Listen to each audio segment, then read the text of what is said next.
Good morning, children. Welcome back to our online classroom.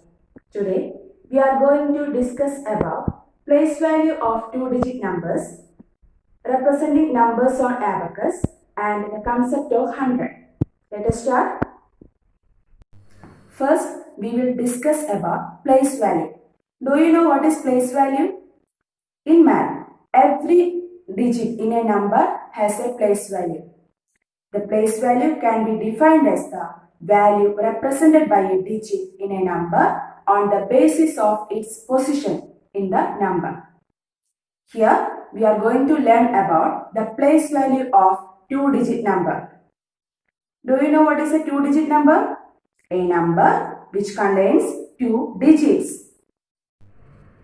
Tell me, children, how many digits are there in a two-digit number? I told you a two-digit number contains two numbers. Let's see one example. Here, I have written one number on this board. It's 45. Can you tell me, is this a two-digit number? Yes, it's a two-digit number because it contains two digits, 4 and 5. That I have written here. It has two digits, 4 and 5. In a two-digit number, we can see two places. 1, 2. How many places? 2 places. In this example, we can see two digits, 4 and 5. Every two-digit number has two places, ones and tens. Here, then in the number 45, the number 5 comes under ones and 4 under tens place. Is it clear? Let's see some example. Here, I have written some numbers. You have to find out which number comes under tens and ones. In 71, 7 tens and 1 ones. Next example, 26, 2 comes under tens place, 6 under ones place. In 30, 3 under tens place, 0 comes under ones place. 94, 9 comes under tens place, 4 in ones place. Is it clear? Next, we are going to learn about how to represent numbers on abacus and how to find out the place value of digits in a number using abacus. Children, let's see one abacus. Students, this is an abacus. It has two spikes, the spike of ones and spike of tens. Next, I will explain how to represent a number using this abacus. Students, I have drawn two abacus here. Let's see how to represent a number on this abacus. Here I have written the number 23. We know that in 23, 2 tens and 3 ones. In an abacus, we can represent a number by drawing beads or small circles. In 23, I told you it contains 2 tens and 3 ones. So, in ones spike, you can draw 3 small circles like this. In tens spike, you can draw 2 small circles because this number contains 2 tens and 3 ones. In the next example, the number is given 34. It contains 3 tens and 4 ones. So, in one spike, we can draw 4 small circles and tens spike, we can draw 3 small circles. In this way, you can represent any number on the abacus. Next, we are going to learn about how to find out a number from the given abacus. Let's see. In this abacus, on the spike of 10, I have drawn 3 small circles. That means 3 tens. In the spike of ones, you can see 5 small circles. It means 5 ones. Then we have to find out the values of 3 tens and 5 ones. You know, the value of 1 ten is equal to 10. So, the value of 2 tens is equal to 20.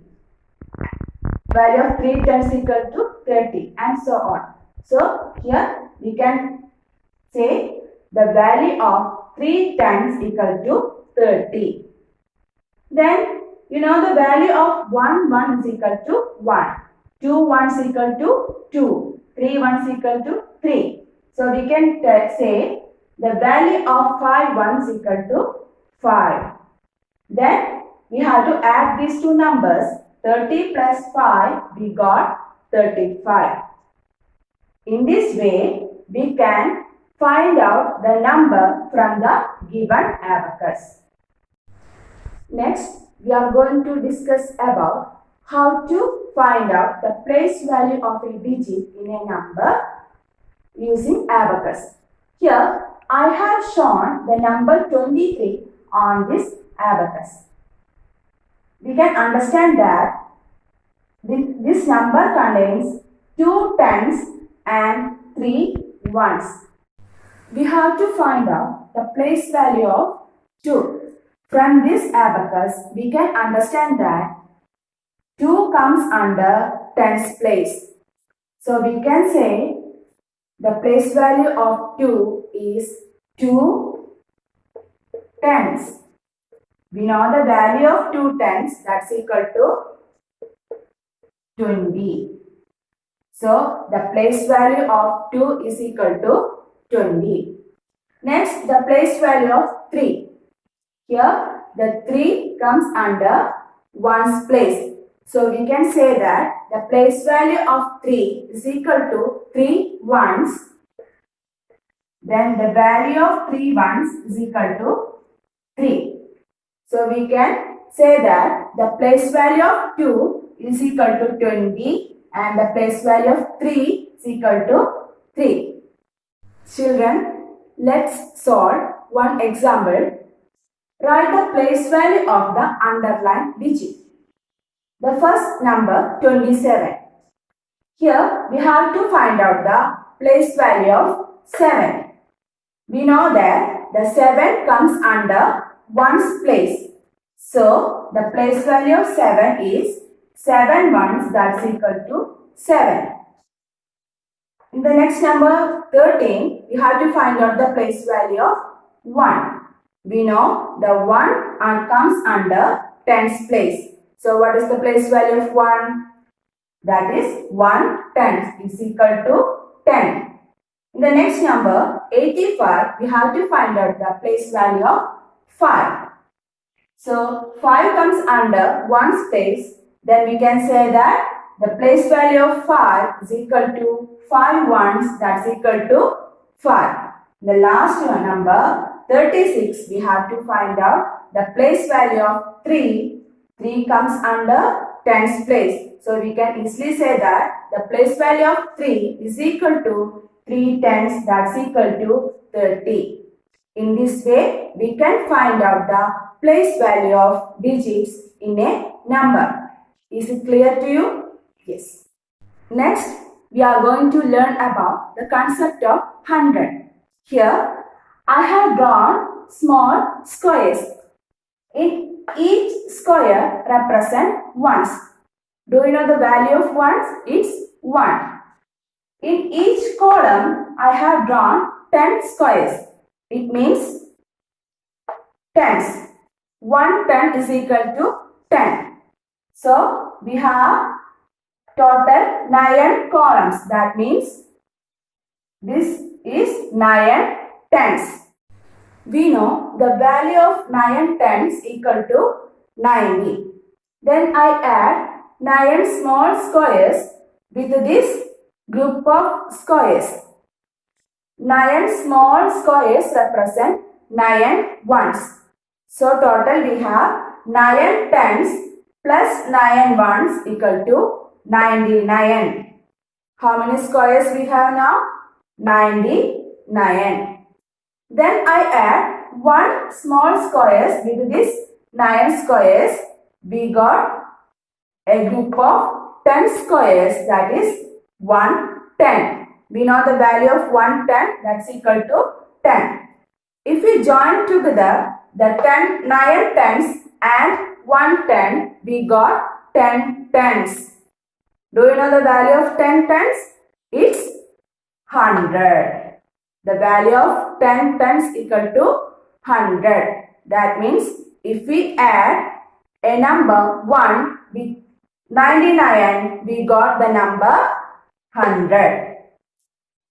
See children, in 100 you can see 3 digits, 1, 2, 3. So we can say that 100 is a 3-digit number, and also we can say that 100 is the smallest 3-digit number.